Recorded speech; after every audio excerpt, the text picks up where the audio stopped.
Minasang ohay gozaimasu. Ako nga pala si Joel, TATP dito sa Japan. Magala pero hindi mayaman. Doyobi nga pala ngayon dito sa Japan natin or Sabado. Bali kahapon pa talaga tong video na to. Ngayon ko lang siya na-edit kasi nga may nauna tayong vlog kahapon eh. Kasama ko nga dyan yung senpai natin na si Uto-san. 5 years na dito sa Japan. Isa sa mga mabait din yan. Bali tour ko muna kayo sa bahay nila. Pasensyahan nyo na medyo madilim pa. Ano pa to eh. Alas 5 pa lang na umaga. Yan nga yung kwarto nila at doon ako natutulog sa may kama na yan. Ito yung kusina nila. At may rep na dyan. May oven. Dito naman yung sentako area nila. At nandyan na rin yung CR at yung shower area.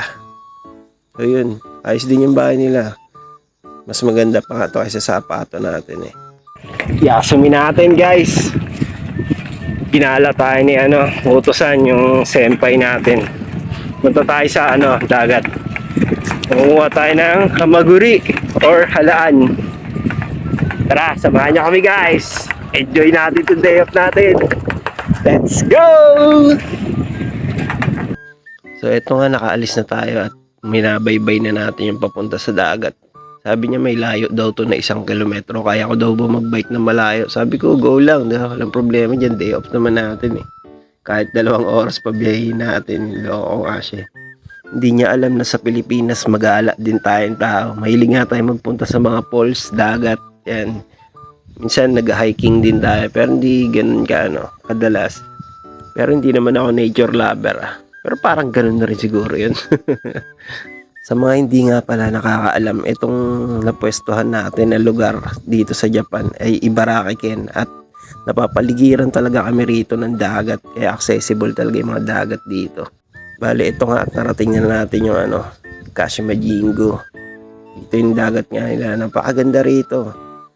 Hindi kagaya sa Pinas na masyadong crowded, lalo na yung Zambales. Naalala ko na naman tuloy yung Zambales kapag summer eh. Putik na yan. Wala na mapagkasyahan yung mga tao sa dami ng tao sa Pangpang. Naalala ko pa tuloy minsan, rest day work ako nun Sunday. Aba, putik na yan. Parang mga artista yung mga galing ibang lugar. Nagsipuntahan lahat sa Zambales. Hindi lang naman sa Olongapo, pati sa buong Zambales. Napaka-traffic talaga. Partida, nakamotor na ako nun pero hindi pa rin ako makausad ng maayos o makasingit dahil sa sobrang daming yan sasakyan ng araw na yun. Kaya kung nasa dagat ka man nun, I don't think na may enjoy mo. Kasi overcrowded talaga ang Zambales kapag ganong summer. Baka hindi ka ma-relax, ma-stress ka pa. Pero huwag kayong magsasawang bisitahin Zambales napakaganda nun, promise. By the way, balik tayo dito sa video natin guys. Ito na, sumubok na kami dyan kumuha ng hamaguri sa hanggang hita lang siguro na tubig. Kaya lang mukhang hindi tayo papaboran ng sitwasyon kasi napakalalaki ng alon dito. Lagpas tao yung alon dito ngayon. Ang dami nga surfer dyan sa mga gilid-gilid eh. Hindi lang nabidyohan eh. Kaya ang ginawa namin, naligo na lang kami dito at tumambay na lang kami dyan. Sightseeing ba? Patanggal ng stress. Panaylingon ko nga dyan sa kanan at sa kaliwa. Naiingit ako sa mga nagpipishing. Ang dami nagpipishing dyan. Sabi ko sayang di natin dala yung mga fishing rod natin.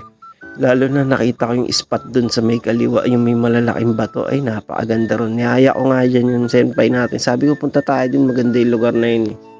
Lumipat na nga rin talaga kami ng pwesto. Baka sakaling makakita kami ng hindi maalon na dagat at makakuha kami ng hamaguri dun. Habang naglalakad nga tayo dyan, nakakita na tayo ng mga shell na malalaki. Kaya lang, walang mga laman. Shell lang talaga. Lugi. Wala tayo may uwi. May dala pa naman talaga kami yung plastic ngayon. Habang naglalakad nga kami, nakakita rin kami ng mga seagull dyan. Ayun, ang lalaki ng mga seagull. Kala mo mga manok yung laki. Ewan ko kung sa dagat ng Pilipinas merong ganito Sa amin kasi wala eh. Siguro sa parting Visayas or Mindanao. Bale ito, malapit na kami dun sa may batuhan na yan. At perfect spot talaga to para sa mga tribali hunter. Kung nagpipishing ka nga tapos ganito yung lugar, medyo maalon, napakasarap nitong gumamit ng puffer fish na lure. Panigurado, panay ang fish on mo dyan. Kasi sumasabay sa alon yung mga na yun, isda na yun, malalaki. So ayun nga, fast forward, narating na natin tong pwesto na sinasabi ko. Napakaganda nga, sulit yung paglalakad natin malayo. Galing pa nga kami roon sa dulo na yun. At eto nga, habang nakaupo kami dyan at nagbibideo, nagpa-picture na rin ako kay Utosan dyan. Pang-profile pic lang ba natin? Parang tinatawag ako ng dagat, nadidemonyo akong tumalon dito. Masarap kaya dito tumalon. Hindi natin malalaman kung di susubukan, kaya tara, let's go! Huwag nyo nga gagayahin to guys, no? Lalo na kung di kayo marunong lumangoy kasi napakalalaki ng alon dyan at malayo po yan sa pangpang. Sigurado lagpas tao ang tubig dyan. Hindi ko na nga niyayan tumalon dyan si Utosan kasi hindi rin talaga siya marunong lumangoy. Kaya sabi ko ako na lang. Palagay ko kasi hindi talaga mapapanatag yung loob ko hanggat di ako nakakatalon dyan. Yan yung mga gustong gusto kong gawin kapag nagpupunta ako sa dagat at pulse yung tumalon sa matataas na lugar. Tapos babagsakan mo malalim na tubig. Ay, ang sarap sa pakiramdam talaga. Saktong-sakto to, hindi pa naman din tayo nag-almusal. Magpapagutom muna tayo para pag uwi natin, magpo-food trip tayo ng marami. Pero hindi naman po tayo ganong kagaling lumangoy eh. Natuto lang din tayo dahil nung kabataan nga natin ay makulit tayo. Lagi tayo nagpupunta sa dagat. So ayan, fast forward, nakauwi na nga kami at magpo-food trip na kami ng tropa. Tara, kain tayo, itadakimasu. Bale, ito nga, dumating na rin dyan yung tropa nating si Tuansan. Kasi galing din siya sa katrabaho namin mga Nihonjin. Ginupitan niya yung si Kasumasan at saka yung anak nun.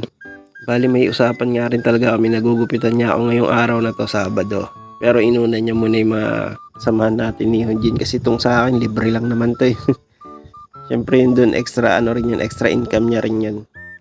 Bale, naalala ko may tropa ko dito taga Grain Pro si Rodrigo Laban. Napagaling din maggupit nun. Mahusay din talaga yung kamay nun, may talento rin eh. Lasinggero lang talaga eh, de joke. Bisyo pare, inuman tayo pag uwi ko. Sobrang haba na nga rin kasi talaga ng buhok ko dyan at ang init lalo na pag naka-helmet tayo. Kaya ito, magpapasemikalbo muna tayo guys. Parang baby ama ang pagbabalik. Naalala ko tuloy nung high school ako. Mahilig ako sa mga gantong gapit. Kahit ang pet-pet, mukha tuloy akong tanga eh. Pero presko naman kasi sa pakiramdam kapag kaganyan yung gupit mo. Kaya komportable ako.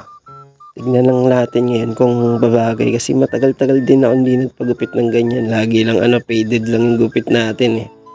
Tsaka ang pangit din kasi talaga ng buhok natin pag humama. Parang piluka. Kulot-kulot kung saan papunta yung buhok natin eh. Hindi na nga pinalad sa mukha, hindi pa pinalad sa buhok, aray ka. Bawi na lang tayo sa ugali, doon na lang makakapuntos eh. By the way, kidding aside, ito na nga, tapos na tayo magpagupit. At pareho nga kami ng gupit ni Tuansan dyan, medyo mahaba lang yung kanya. Kaya tuwan-tuwa ako eh. Naglinis nga lang kami dyan, tapos nilutuan ko sila ng tinola. Bali, binilan niya rin tayo ng balot ng tropa natin si Utosang. Tapos meron tayong dyan, banana cake, bigay ng mga Nihonjin na tropa natin. Tara, food trip tayo guys. Itadakimasu. Talagang hindi nga talaga tayo papayat dito sa Japan kasi kahit napakahirap ng trabaho, ang lakas nating lumamon. Ganun lang naman talaga ikot ng mundo. Paguri mo yung sarili mo, pero wag mong gugutumin. Kain lang ng kain, di ba? Deserve mo naman yan. Katawan nga natin yung puhunan, kaya dapat magpalakas din tayo. Kaya hanggang dito na lang din to guys. Salamat sa panonood nyo. Bali, shoutout ko na nga lang yung mga kaibigan ko dyan sa Grain Pro, no? Tsaka yung mga Saint Tags na tropa ko. Shoutout na rin kay Showil Miller, kay Wilmar Cunanan, kay Bontaro Nacion, Francisco Yanko, Aljong Kabling at Arman Sikal. Bali, ito nga yung agency natin at ang ating school. At nandito na rin ang mga taong kailangan nyong hanapin para makapunta kayo dito sa Japan. Jikay made sayonara, soshdigo, sityo, arigato gozaimashita.